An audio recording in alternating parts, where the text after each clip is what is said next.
বন্ধুরা, আমি প্রিয়াঙ্কা। আশা করি তোমরা সকলে ভালো আছো, সুস্থ আছো। যারা যারা আমার ভিডিও দেখো তাদেরকে অসংখ্য ধন্যবাদ। যারা আমার ভিডিও দেখোনি তারা আমি দেখবি চ্যাপ্টার ধরে সব অঙ্কগুলো করে দিয়েছি, তারা দেখে নেবে আর আমার পেজটাকে ফলো করে দিও, ঠিক আছে? চলো কী আছে দেখি 90 পেজের অঙ্কটা কী আছে। এখানে দেখো 10 10 আছে, তো 10 10 তাহলে 20 হবে, তাহলে 20 গুণ 1 হলে 20 হবে। এখানে দেখো কটা 10 আছে, 1 2 3 4, তাহলে 4টে 10 আছে মানে 40, তাহলে 20 গুণে 40 হয়। আবার দেখো 1 2 3 4 5 6 6টা মানে 60 আছে, তাহলে 3 20 60, তাহলে কী হবে 20 যোগ 20 যোগ 20 তাহলে 60 হবে। আবার দেখো 1 2 3 4 5 6 7 8 মানে 80 আছে, তাহলে 4 20 হবে। তো আমার কত 4 2 80, তাহলে 60 যোগ 20 তাহলে 80 হয়ে গেল।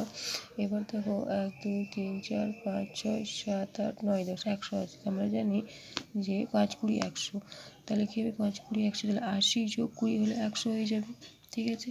80 যোগ 20 করলে 100 হবে। এখানে দেখো 1 2 3 4 5 6 7 8 9 10 11 12 12 মানে 120। তাহলে আমরা জানি যে 6 20 হয়, তো 6 20 হয় 120, ঠিক আছে? তাহলে 100 যোগ 20 করলে হয় 120।